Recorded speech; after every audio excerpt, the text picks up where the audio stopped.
Pons and Fleischmann were hung in absentia at the American Physical Society meeting in Baltimore, Maryland. All the reporters believed that they had been killed off completely, and you can thank Ron Parker for allowing the use of the word fraud to enter the lexicon. Tate was nearly fired on the spot by the editor because, of course, the MIT professor would be believed over a junior reporter. And I didn't even believe the junior reporter. I was totally deceived. I was asked to write a press release to deny this reporter, to in effect destroy his career if he didn't have the tape. It's a big story. You could write a whole story on just that one incident. And here's Parker the next day at our hastily called press conference to explain what he really meant. And it was much sweeter then, okay? And he was still saying, oh, he was quoted out of context and so forth.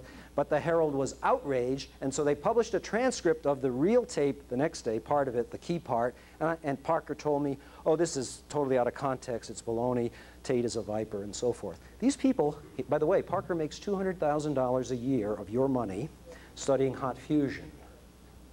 How's that? And now I only learned about the depths of that later on. I didn't get the full picture. Tate gave it to me, and I was shocked. But there was yet another revelation to come. There was a party for a wake for cold fusion on June 26, '89. I was sort of sad. I thought maybe the Plasma Fusion Center was right. Cold fusion really was nonsense. I was sad. I was working on the book. You know, Fire from Ice just followed on to my work on the Starflight Handbook, which is about interstellar travel methods. And so I didn't go. And I'm fortunate I didn't go. This party occurred before their data, that is the MIT Plasma Fusion Center data, was even analyzed. They thought they killed Pons and Fleischmann on the neutron data in May, or earlier. They didn't think it was worthwhile studying the calorimetry. But look at this, my friends. And I got this data accidentally. When I first saw it in late '91, or I should say early '91, I was astonished. Look at this, raw data showing that the light water experiment, the control experiment with palladium, was pretty much null. It was a wash. But look at the heavy water. It's all above the curve.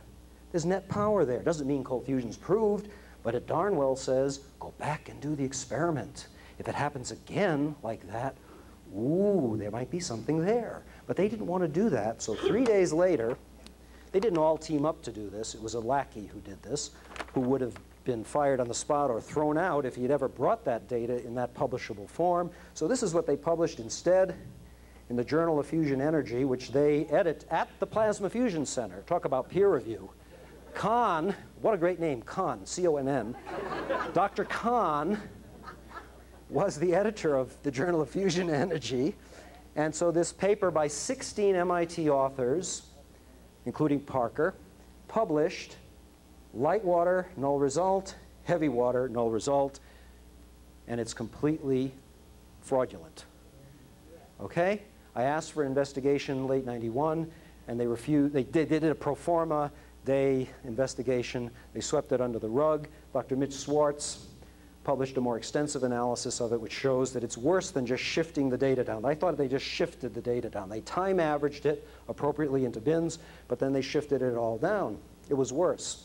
And Hal Fox, to his great credit, published the full paper in the August '92 Fusion Facts. I commend that article to you from Dr. Schwartz. There were many other strange things that happened. Just to show you the intensity of the cold fusion war, the former head of the physics department, Dr. Robert Bergenau, reacted this way when he heard that there were two former hot fusion scientists who had began to believe cold fusion and had a unique theory about it. They came to the campus, and he said, how did these flakes get on campus? In spite of the cold fusion war, the research continued. There was the Como, Italy conference, which I missed. There was the Nagoya, Japan conference, which I didn't miss. Sponsored by many Japanese organizations, by the way, and now there is $100 million for the next 4 years that is officially money for Japanese research in cold fusion, not 1 cent officially from the United States. There was the 4th International Conference at Maui, sponsored by EPRI. Just to show you the power of media, and if Jim Griggs is here, or even if he's not, he well remembers that when, in August of 93, I guess it was, Popular Science published this article, Cold Fusion Factor Fancy. Yes, 93, August 93. Jerry Bishop of the Wall Street Journal wrote this. It triggered Griggs to call Jed Rothwell and I and say, you know, I got something that is similar to what you have. It's over unity, but I don't know whether to believe my results. Jed and I went down there. We didn't believe that a big machine, you know, with a 50 horsepower motor could possibly be over unity, but hell, we did the experiment ourselves with him. We weighed 350 pounds of water on a 1,000-pound scale. We dipped our thermometers in. We made sure there was no stratification by stirring it with brooms and things. And by God, the BTUs, which is just delta T captured in the barrel, was already over the electric input power as measured by 2 high-quality input meters. Of course, Griggs could have been a fraud, which he obviously isn't. He's selling this now. Results are coming in. And thus began the whole cavitation-induced excess heat thing, which might be due to the Casimir effect, might be due to tapping of zero-point energy, might be a nuclear reaction. Who the heck knows what it is? But we're selling machines now. He's selling machines, thank God. Okay, so that showed how the media and acknowledgement in the media can lead to new understandings, which is why it's so important to have magazines like our own and like Hal Fox's material and like what the Academy of New Energy is doing with its new publication. This is the cold fusion skeptic. They are dead. Forgot even where I got this. There's a professor at MIT by the name of Hermann Feshbach who was on the recent Nightline where they did the Patterson cell. It was on February 7th. For those of you, how many of you saw the Nightline in the Good Morning America that day? Okay, you should see it. We should play it at some point. Not today, not right here. But Hermann Feshbach, who had canceled, had an article of mine canceled, another reason I quit MIT as chief science writer, he said on that program, he said, look, I don't know anything about, and he looks roughly like this guy. Really, he had a bow tie and all, no bow tie there.